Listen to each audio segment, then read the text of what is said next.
కూడా వచ్చి మీ అందరికీ ప్రభువుని యేసుక్రీస్తున్నాము అందరికీ వందనాలు చెల్లిస్తున్నాం. రండి కొన్ని నిమిషాలు వాక్యం ధ్యానించుకోవడానికి.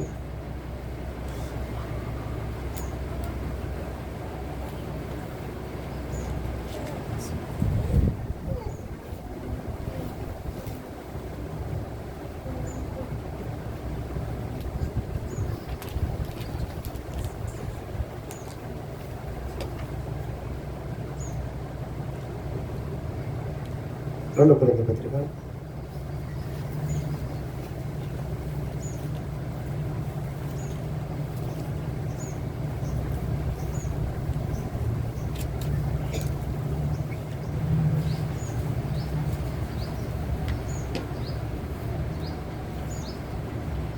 6వ అధ్యాయము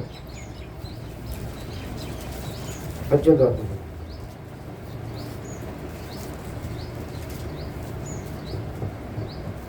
దేవుని ఆలయమునకు విగ్రహములతో ఏమి పొందిక, మనము జీవము గల దేవుని ఆలయమై ఉన్నాము. అందుకు దేవుడు ఇలాగ సెలవిచ్చుచున్నాడు, నేను వారిలో నివసించి సంచరింతును, నేను వారి దేవుడినయ్యుందును, వారు నా ప్రజలయ్యుందురు. కావున మీరు వారి మధ్య నుండి బయలువెడని ప్రత్యేకముగా ఉండుడి, పవిత్రమైన దానిని ముట్టకుండుడని ప్రభువు చెప్పుచున్నాడు. మరియు నేను మిమ్మల్ని చేర్చుకుందును, మీకు తండ్రినయ్యుందును, మీరు నాకు కుమారులను కుమార్తెలనై ఉందరని సర్వశక్తి గల ప్రభువు చెప్పుచున్నాడు.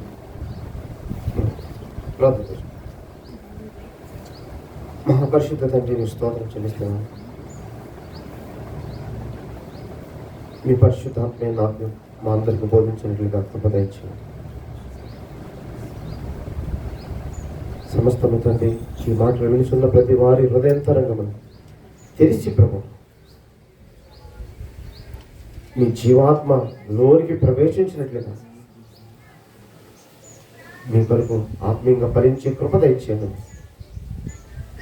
ఈ మాటలన్నీ దీవించి ఆశీర్వదించమని, సమస్తం మీ స్వాధీనం ఉంచమని యేసుక్రీస్తు పరిశుద్ధమైన పాదిస్తున్న పరమ తండ్రి.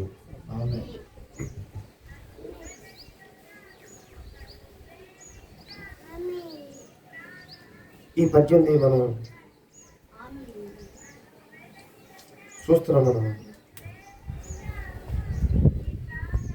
మనము జీవము కలిగిన దేవుని ఆలయమై ఉన్నాము. అందుకు దేవుడు ఇలాగూ సెలవిచ్చున్నాడు, నేను వారిలో నివసించి సంచరింతును, నేను వారి దేవుడై ఉందును, వారు నాకు ప్రజలై ఉందును. కావున మీరు వారి మధ్య నుండి బయలువెళ్ళి ప్రత్యేకంగా ఉండుడి, అపవిత్రమైన దానిని ముట్టకూడదు అని ప్రభువు చెప్పుచున్నాడు. మరియు నేను మిమ్మల్ని చేర్చుకుందును, మీకు తండ్రినై ఉందును, మీరు నా కుమారులు కుమార్తెలై ఉందురని సర్వశక్తి గల ప్రభువు చెప్పుచున్నాడు.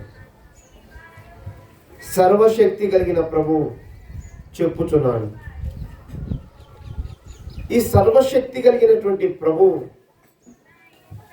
ఏమి చెప్పుచున్నాడంటే, మీరు జీవము కలిగిన దేవుని యొక్క ఆలయమై ఉండండి. ఈ సర్వశక్తి కలిగినటువంటి ప్రభు ఏమి చెబుతున్నాడంటే, నాకు ఆలయమై ఉండండి. అప్పుడు మీరందరూ కూడా ఈ వంకర జనం నుంచి వేరవాలి, అపవిత్రమైనటువంటి వారి నుంచి వేరవాలి. అనగా ఈ అపవిత్రమైనటువంటి వారి యొక్క మనస్సుతో మీ మనస్సు కలవకూడదు. వారికి వేరే ప్రత్యేకంగా ఉండాలి. అప్పుడు మీరు ఏమవుతున్నారు తెలుసా? నాకు కుమారులను కుమార్తెలను అని ఉంటున్నారు. సర్వశక్తి కలిగిన దేవుడైన నేనే మీకు ఈ మాట చెప్పుచున్నాను అంటున్నాడు. ఇక్కడ అపోస్తలుడైన పౌలు గారిని నిలబెట్టి దేవుని పరిశుద్ధాత్మ ఈ విధంగా చెబుతున్నాడు. అంటే ఇప్పుడు ఒక మనిషి ఎట్లా ఉండాలి అని ఇక్కడ దేవుడు చెబుతున్నాడు. ఒక మనుషుడు ఎలాగా జీవించాలని దేవుడు చెబుతున్నాడు. ఒక మనిషి ఎలాగా నా ఎద్దుకు రావాలి అని చెబుతున్నాడు. స్తోత్రం, హల్లెలూయా. అంటే ఇక్కడ ప్రభు ఏం కోరుకుంటున్నాడు? సంపూర్ణత కోరుకుంటున్నాడు. ఒక వ్యక్తిలో ఏం కోరుతున్నాడు? సంపూర్ణత కోరుతున్నాడు. నిజానికి ఏ వ్యక్తికి దేవుడు ఏ వ్యక్తిని కలగజేసిన సంపూర్ణతలోనే కలగజేస్తాడు. ఆదామును చూడండి, దేవుడు సంపూర్ణంగా ఆదాముని తన జీవాత్మనిచ్చి దేవుడు భూమి మీద ఆదామును కలగజేసి ఉన్నాడు. ఆదామా, నీకు కావలసిన ప్రతి అవసరత నాలో నుంచి నీకు ఇస్తున్నా. ఇప్పుడు ఆదాము జీవాత్మలో ఉన్నాడు. ఈ జీవాత్మలో ఉన్న ఆదాముకి ఏమైనా తక్కువ ఉందా? చెప్పండి. ఏమన్నా తినటానికి లేదా? ఈ ఆదాముకి ఉండటానికి ఏం లేదా? లేకపోతే ఈ ఆదాముకి దేవుడు తోడేం లేడా? అందరు ఇక్కడే ఉన్నారు కదా. మరి అన్ని ఆదాముకి సమృద్ధిగానే ఉన్నది కదా. అంటే ఒక వ్యక్తికి దేవుడు కోరుచున్నాడు, దేవుడు కలగజేసే ప్రతి వ్యక్తి కూడా సంపూర్ణతలోనికి రావాలని కోరుచున్నాడు. స్తోత్రం, హల్లెలూయా. 50-50 కోరట్లేదు దేవుడు. ఒక చేతితో భక్తి, ఒక చేతితో పాపము, ఈ రెండింటిని దేవుడు కోరట్లేదు. మనం ఆదాము దగ్గర నుంచి చూస్తున్నాం. మనము దేవుడు పరిపూర్ణత కోరుతున్నాడు. దేవుడు వ్యక్తి పరిశుద్ధత కోరుతున్నాడు. అదే సమయంలో దేవుడు ఈ వ్యక్తి పరిపూర్ణత కలిగి ఉండాలని కోరుతున్నాడు. ఏమి తక్కువ చేయాలి ఆదాముకి. దేవుడు సాటి అయిన సహకారిని కూడా దేవుడు కలగజేశాడు. తనకి స్నేహముగా ఉండటానికి, తనతో తన భార్యతో తృప్తి కలిగి ఉండటానికి దేవుడు సాటి అయిన సహాయంను దేవుడు ఇచ్చాడు. అంటే ఇప్పుడు ఏం తక్కువ ఉంది ఆదాముకి? చెప్పండి సహోదరులారా, ఈ ఆదాముకి ఏం తక్కువ ఉంది? ఈ లోకములోనే కాదు, దేవుని యొక్క జీవాత్మ కూడా ఆదాము యొక్క ఆలయములో, అనగా ఈ దేహం అనే ఆలయములో జీవాత్మ నింపబడి ఉన్నది, సంపూర్ణత ఉన్నది. అదే సంపూర్ణత ఇప్పుడు ఒక్కొక్కరిలో నుంచి దేవుడు మరలా కోరుచున్నాడు. వాస్తవానికి అదే సంపూర్ణత ఇప్పుడు ఎందుకు మన నుంచి కోరుతున్నాడు? చూస్తే ఆదాము నుంచి అందరూ ఈ సంపూర్ణత నష్టమైపోయారు. ఈ జీవాత్మకు దూరముగా ఉన్నారు. వారు ఆలయాలు ఎట్లున్నాయి? దూరముగా ఉన్నాయి. జీవాత్మ ఒక పక్క ఉంటే వారి ఆలయము మరొక పక్క ఉంది. ఈ రెండిటి మధ్యలో పెద్ద అగాధం ఉంది సహోదరులారా. అర్థమవుతుందా? ఈ రెండిటి మధ్యలో ఏముంది? ఇప్పుడు పెద్ద అగాధం ఉంది. పెద్ద అగాధం ఉంది. ఇప్పుడు ఈ అగాధమును దాటించడానికి, ఈ అగాధము నుంచి ఈ వ్యక్తి దాటించి దేవుని జీవాత్మ యొద్దకు ఈ వ్యక్తిని నడిపించాలి. మంచిగా అర్థం చేసుకోండి. ఇప్పుడు ఇటువైపు నేనున్నాను, అర్థం చేసుకోండి. అటువైపు జీవాత్మనే మీరున్నారు. కానీ మధ్యలో ఏముంది? పెద్ద అగాధం ఉంది. ఇప్పుడు నేను ఆ జీవాత్మ యొద్దకు రావాలి. నేను ఇప్పుడు ఆ జీవాత్మ యొద్దకు రావాలి. ఆ జీవాత్మ యొద్దకు రావాలంటే స్తోత్రం, ఇక్కడ ఒక భయంకరమైన అగాధం ఉంది. ఈ అగాధము నుంచి నేను తప్పించుకుని రాలేకపోతున్నాను. స్తోత్రం, హల్లెలూయా. అదే సమయంలో నేను చూస్తే అందరూ ప్రార్థన పడుకోండి. అదే సమయంలో నేను చూస్తే ఒక చక్కని ఆలయముగా కనపడుతున్నాను. ఒక చక్కని ఆలయముగా కనపడుతున్నాను. అదే సమయంలో ప్రజలందరూ చూస్తే నా ఆలయాన్ని, ఓ ఈ ఆలయం చాలా తెల్లగా కనపడుతుంది, చాలా సుందరంగా కనపడుతుంది, చాలా అందంగా కనపడుతుంది, చాలా ఆకర్షించేదిగా కనపడుతుంది. కానీ సహోదరులారా, నా పక్కనుండే వారికి అందరిని ఆకర్షించడానికి నా దగ్గర అంతా ఉంది, అందమంతా ఉంది, కానీ జీవము లేదు. అర్థం చేసుకోండి. కానీ ఏం లేదు, జీవము లేదు. ఇట్లా జీవము నష్టమైపోయిన మానవుడు చూస్తుంటే అందరినీ ఆకర్షిస్తున్నాడు, అందరికీ అందంగా కనిపిస్తున్నాడు. అదే సమయంలో లోకములో గొప్ప ధనవంతుడిగా మారిపోయాడు. కానీ సహోదరులారా, ఈ లోకములో ఉన్న ప్రజలందరూ కూడా ఈ అందమైన దానికి ఆకర్షించి అందమైన దానితో కలిసిపోతున్నారు. కానీ జీవాత్మ మాత్రము చెబుతున్నది, నేను నిన్ను కలవాలంటే నీవు నా సంపూర్ణతలోనికి రావాలి. స్తోత్రం, హల్లెలూయా. కానీ జీవాత్మ చెప్పుచున్నది, నేను నిన్ను కలవాలంటే, నీలో నేను నివాసము చేయాలంటే నీవు నా యొద్దకు రావాలి. అదే సమయంలో నా యొద్దకు వస్తున్నప్పుడు నువ్వు సంపూర్ణత అవుతున్నది. స్తోత్రం, హల్లెలూయా. ఎందుకంటే నా జీవాత్మలో సంపూర్ణత ఉన్నది. స్తోత్రం, హల్లెలూయా. అందుకనే ఇప్పుడు ఈ జీవాత్మ ఏమి చేస్తుందో తెలుసా?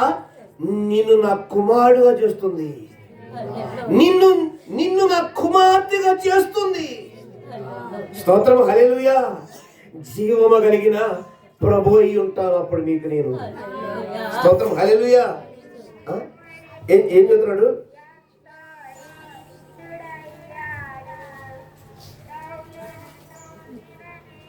సర్వశక్తి గల ప్రభు చెప్పుచున్నాడు. చెప్పుచున్న వారెవరు? సర్వశక్తి కలిగిన ప్రభు చెప్పుచున్నాడు. స్తోత్రం, హల్లెలూయా. ఈ జీవాత్మ ఒక వ్యక్తిని సంపూర్ణతలోకి తీసుకొస్తుంది సహోదరులారా. ఇది ఎలాంటి సంపూర్ణత అంటే చూడండి, కొలస్సీ పత్రిక 1వ అధ్యాయము 28వ వాక్యం చూద్దాం.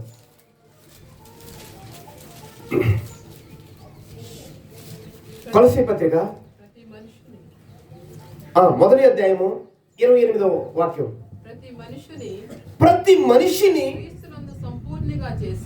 క్రీస్తునందు సంపూర్ణతగా చేసి ఆయన ఎదుట నిలవబెట్టవలనని సమస్త విధమైన జ్ఞానముతో ప్రతి మనుషుడికి మేము ఏం చెబుతున్నాము? బుద్ధి చెప్పుచు, మనుషులకి బోధించుచు ఆయనను ప్రకటించుచున్నాము. స్తోత్రం, హల్లెలూయా. ఏంటంట? ఈ సమస్త మనుషుల్ని ఏం చేయాలని పౌలు ఇక్కడ చెబుతున్న మాట, ఈ సమస్త మనుషులందరినీ ఎలా సిద్ధపరచాలని? సంఘము, సమస్త మనుషులంటే సంఘముతో మాట్లాడుచున్న మాట ఇది. అర్థం చేసుకోండి. ఈ ఎవరి సంఘము? క్రీస్తు స్వరక్తమిచ్చి సంపాదించిన సొత్తు, శరీరము, క్రీస్తు యొక్క శరీరము సంఘము. చాలా మంది అడుగుతున్నారు, మీదే సంఘము? ఎక్కడ పాంప్లెట్ పంచినా కూడా మాకు ఇదే పెద్ద సవాల్ అయిపోతుంది సహోదరులారా. మీదే సంఘం? అయ్యగారు మీదే సంఘం? మీరు ఏ సంఘం నుంచి వచ్చారు? మరి ఏ సంఘం చెప్పాలో నాకు ఏం అర్థం కావట్లేదు. స్తోత్రం, హల్లెలూయా, ప్రైజ్ ది లార్డ్. ఈ మనుషులకి లోకంలో కనబడుతున్న ప్రతిదాన్ని మనిషిని నింపేశారు సహోదరులారా. ఈ మనుషులకి ఇప్పుడు ఏమి తక్కువైందంటే జీవాత్మ తక్కువైంది. స్తోత్రం, హల్లెలూయా. జీవాత్మ ఒక్కటే తక్కువైంది. కానీ సహోదరులారా, ఈ జీవాత్మ ఉన్న వారిని ఇప్పుడు సర్వశక్తి కలిగిన దేవుడు చెబుతున్నాడు, ఇదిగో నేను సర్వశక్తి కలిగిన దేవుడను. అనేక మంది ప్రవర్తనకు పరిచయం చేసుకున్న దేవుడను, నా ప్రియ కుమారుడైన ఏకైక కుమారుడైన క్రీస్తు యేసుని మీ రక్షణ కొరకు ఈ లోకమునకు పంపిన సర్వశక్తి కలిగిన దేవుడను. స్తోత్రం. అగాధము నుంచి విడిపించి ఆ జీవాత్మలోనికి తీసుకురావటానికి నా కుమారుడైన క్రీస్తుని ఈ లోకమునకు పంపి శిలువలో తన ప్రాణము అప్పగించి సమాధి చేయబడి 3వ దినమున మృతుల్లో నుండి తిరిగి లేచిన తర్వాత మీకు మధ్యలో ఉన్న సమస్త అగాధమును తొలగించి, స్తోత్రము, హల్లెలూయా, ఈ అగాధమును తొలగించి, స్తోత్రం, ఇదిగో ఇప్పుడు ఆ జీవాత్మ యొద్దకు తీసుకుని వస్తున్నా. ఆ జీవాత్మ యొద్దకు తీసుకుని వస్తున్నా.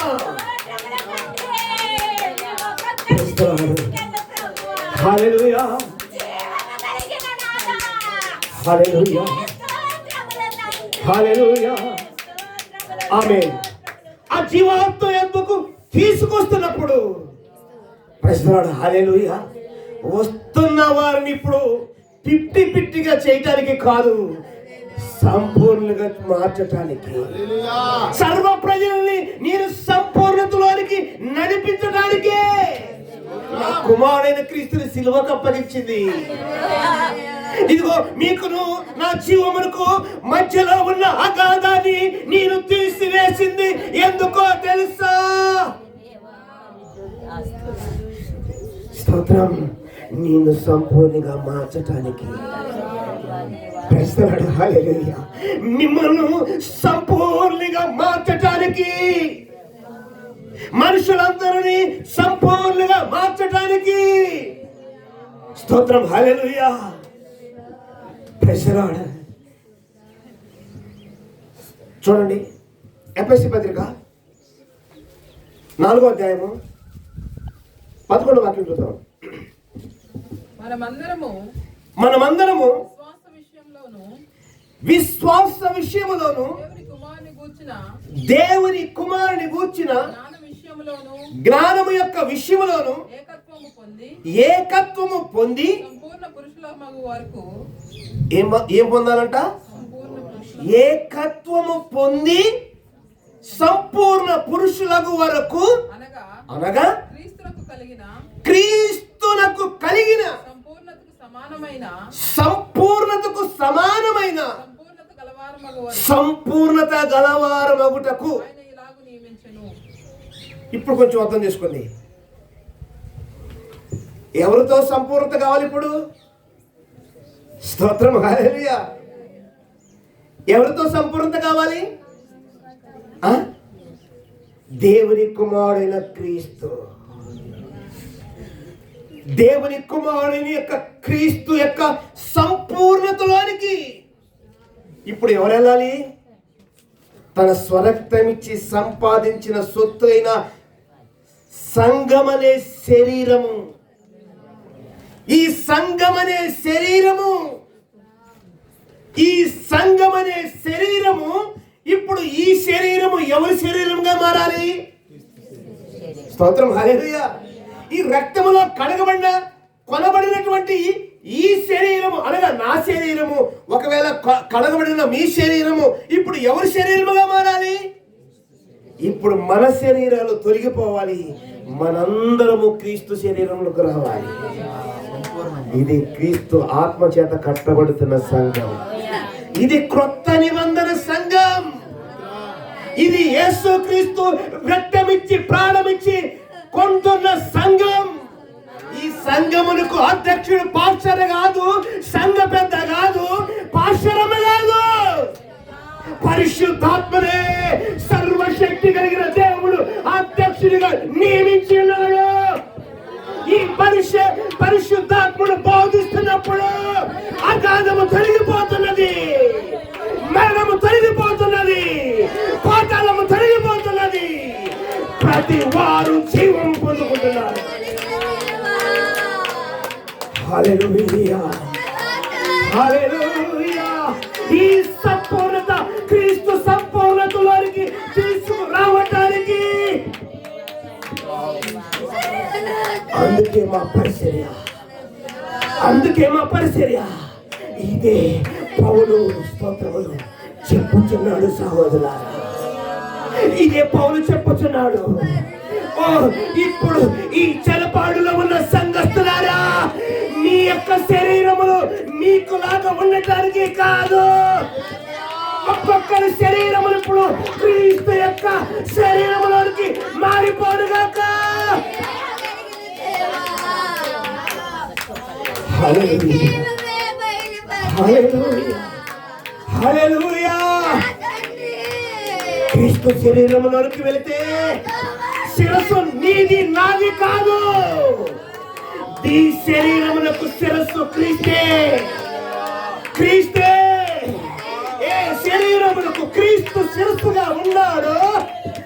వారు ఆహారము కొరకు కాదు, డబ్బు కొరకు కాదు, ఈ లోక సుఖము కొరకు కాదు, ఈ లోక గౌరవం కొరకు కాదు, ఈ లోక మర్యాద కొరకు కాదు. వారు పిల్లలు తిరగపోయినారు, వారికి ఉండలేకపోయినా, వారికి అనేకమైన నిందల అవమానములు వెళ్తున్నప్పటికీ కూడా క్రీస్తు శిరస్సు సహిస్తున్నది. క్రీస్తు శిరస్సు సంతోష పెట్టుచున్నది. క్రీస్తు శిరస్సు ఆనందము కలుగు చేస్తున్నది. ఇదే క్రీస్తు నుండి సంపూర్ణత. ఇదే క్రీస్తు నుండి సంపూర్ణత.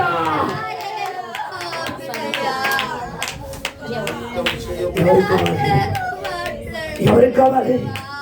ఇది దొంగలు దీన్ని ఆహ్వానించలేరు, స్వార్థపరులు ఆహ్వానించలేరు, ధనాశపరులు దీన్ని ఆహ్వానించలేరు, ఈ లోకమును కోరువారు దీన్ని ఆహ్వానించలేరు.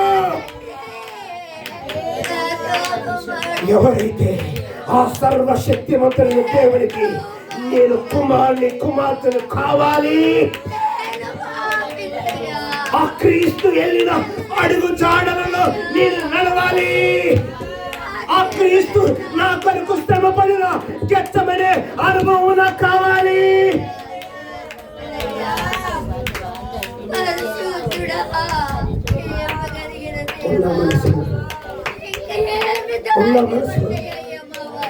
ఆ కోల్కతా అనుభవం ఉండాలి. హల్లెలూయా, హల్లెలూయా, హల్లెలూయా. ఉన్నవారిని ఇప్పుడు ప్రభు అంటున్నాడు, మీరు బోధకులు గాను, మీరు కాపరులు గాను, మీరు సువార్తకులు గాను, మీరు ప్రవర్తలు గాను, నా జీవాత్మయే మిమ్మల్ని సిద్ధపరచను. ఏ పాస్టర్కి అనుమతి లేదు.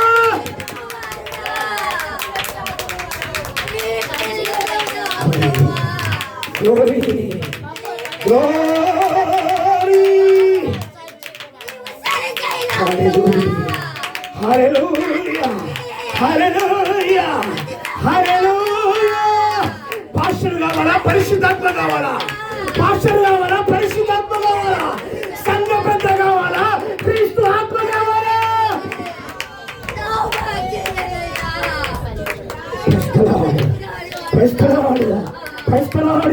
మీకు ఎవరి కలపాలని కోరుతున్నారు? మీకు ఎవరి కలపాలని కోరుతున్నారు?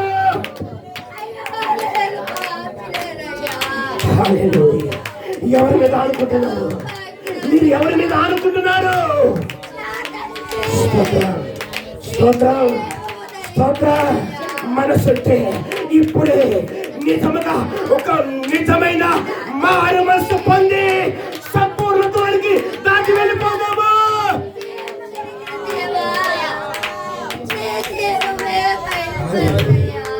అందుకే అందుకే అందుకే పరిశుద్ధాత్ముడు అంటున్నాడు, మీరు జీవము కలిగిన ఆలయమైన మీరు ఎరగరా. ఇది ఎవరి ఆలయం కాదు, ఇది ఎవరి ఆలయం కాదు, నా జీవము నివసించే ఆలయము.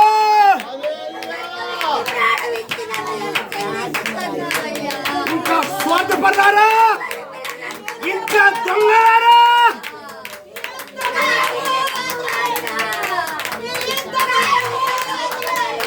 హల్లెలూయా, హల్లెలూయా. మనసు లేని వారారా మౌనంగా కూర్చో. కనీసం మరణం కాడటానికి కూడా మనసు లేదు.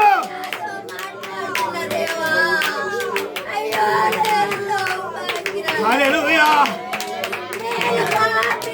కృప, కృప. హల్లెలూయా. మనసుంటే రా, మనసుంటే సంపూర్ణతలోనికి రా.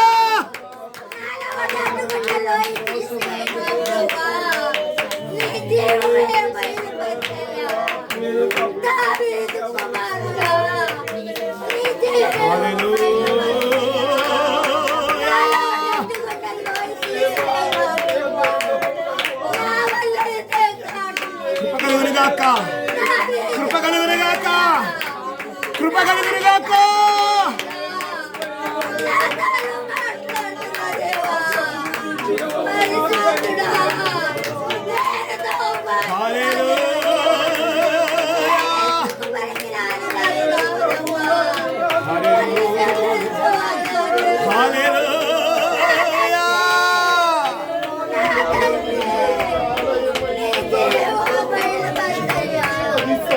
జయము, జయము, జయము. సర్వశక్తివంతుడైన దేవునికి పిల్లలముగా మారుదాము.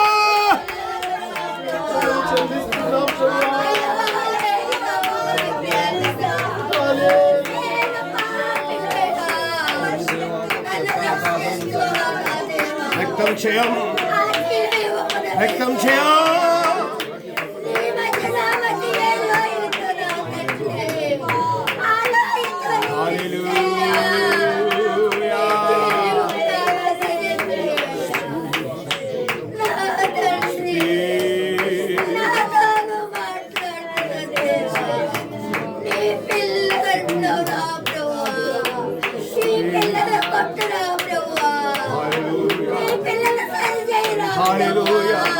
ఇంకొక నిమిషము ఎవరైనా మీకు ప్రార్థన చేయాలని మనసుంటే ప్రార్థించండి. ఇంకా సమయం లేదు, ఒక్క నిమిషమే ప్రార్థించండి. హల్లెలూయా, హల్లెలూయా.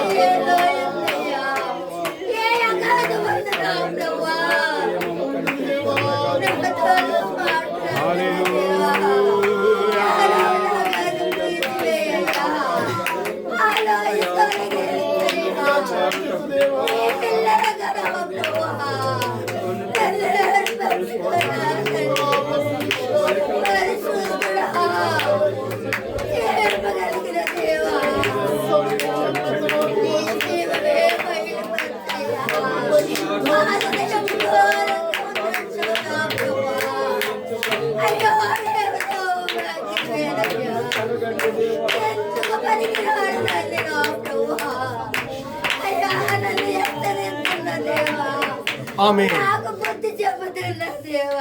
మహాపరిశుద్ధుడా, జీవము కలిగిన మా ప్రభా, మీ స్తోత్రం చెల్లిస్తున్నాను. అవును ప్రభా, జీవము కలిగిన ఆలయముగా ప్రభా నేను మేమందరము ప్రభా ఉండాలని మీరు కోరుకుంటున్నారు.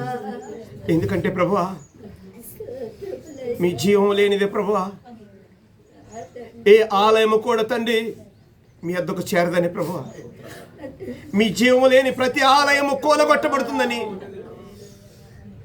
మీ జీవమున్న ఆలయమే మీ వారసత్వములోనికి వస్తుందని, ఓ సర్వశక్తిమంతుడైన మా దేవుడా, మీరే మాతో మాట్లాడుచున్నందుకే స్తోత్రం. ప్రతి మనిషిని దేవా క్రీస్తునందు సంపూర్ణతలోనికి నడిపించడానికి ఇంకను మీకు దేవా మాకు తగిన జ్ఞానము దయచేయి, వివేకము దయచేయండి. వాగ్దానము చేయబడిన ఇంకను పరిపూర్ణ చేత నడిపించు ప్రభువా. మేము పూర్తిగా మా శిరస్సును కొట్టివేయబడి గాక. క్రీస్తు ప్రభు మీ శిరస్సే మీ సంగమునకు అధ్యక్షత వహించును గాక.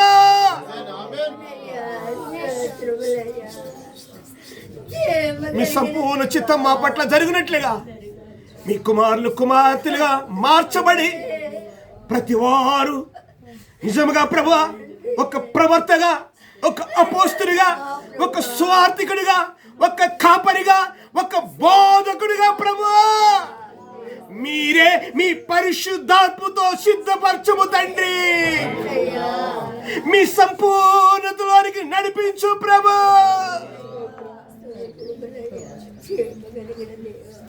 మీ కృపాధికం చేసి నడిపించమని, కృప చూపమని ప్రభు. ఈ మాటలు ప్రతి వారి యొక్క హృదయంతరంగముల ప్రభువా ఫలించున్నట్లుగా కృప దయచేయమని, కుడి ఉన్న ప్రజలు మాటలు వింటున్న ప్రతి వారిని మీ చేతులకు అప్పగిస్తున్నాం. మీరే ప్రతి వారిని ఆత్మీయంగా దీవించి, ఆత్మీయంగా ఆశీర్వదించి, మీ జీవాత్మతో సమృద్ధి కలిగిన మీ జీవాత్మతో క్రీస్తు యొక్క సంపూర్ణతలోనికి మమ్మల్ని అందరిని నడిపించమని, కృప చూపమని మా ప్రభువును మీ ప్రియకుమారుడు రక్షకుడైన యేసు క్రీస్తు అతి పరిశుద్ధమైన నామములో అడిగి వేడుకుని స్తుతించి ప్రార్థిస్తున్నాం మా పరమ తండ్రి. ఆమేన్.